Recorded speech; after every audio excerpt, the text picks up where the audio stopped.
we doing today? My name is Dylan Ebert. I'll be introducing Stephanie McDaniel, who I don't believe is in here right now.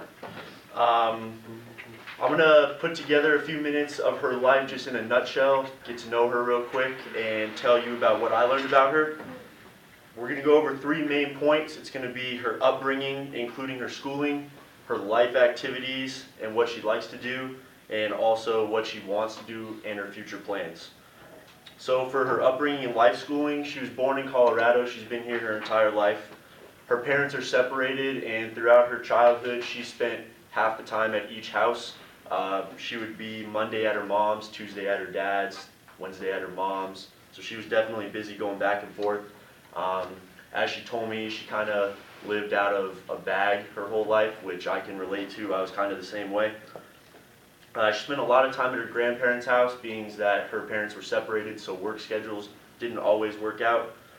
She moved out when she was only 16 to a community home in downtown Denver, where she had 17 female roommates. Don't even want to get into that. She's an only child, no siblings. A lot of traveling in her high school career, where she went to Jefferson County High School. She took 26 trips, all were within the U.S. Most of them were service trips to help other high school students that were troubled, so kind of a troubled teen thing. Her schooling, like I told you, Jefferson County High School, she graduated in only a class of 40, and she was in the top 10% of her class GPA-wise. And as she told me, she knew many people and was popular, as she put it. Her life activities and what she likes to do, she is an art major, so it's all about sculptures, museums, public art, and music for her. Her life revolves around art, she told me. Her interests outside of art, she loves biking, she loves running and rock climbing. She's very outdoorsy, and she's into her sustainability. She works at a Thai food restaurant. She's a host, and she lives in downtown Denver still. She's now on her own with just one roommate. She doesn't have to deal with the other 17. When she was 14, she developed what's called Wilson's disease, which affects 1 in every 250,000 people in the world. It is a liver rejection to copper.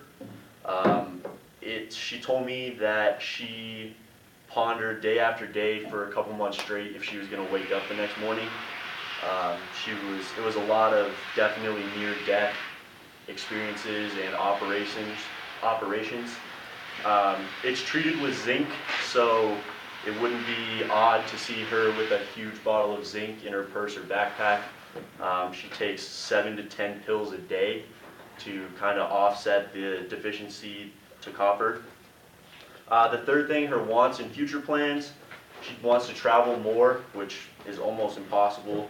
She wants to get out of the country, Berlin, and definitely her goal is to learn German.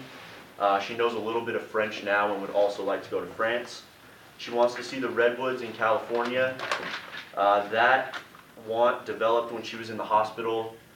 Being in the hospital, as I can kind of relate, I've had heart surgery. It definitely gives you a humbling experience, and it makes you think about life, that there's a little more to it than just waking up every day. So for her way to go about being humble in life is to accept nature and kind of see it for its beauty. In her future, her dream job would be a curator, which is the person who sets up art museums. So she wants to definitely keep that art aspect of her life with her. So those are the three elements of her life. That's Stephanie McDaniel in a nutshell: her upbringing, her life activities, and her future goals.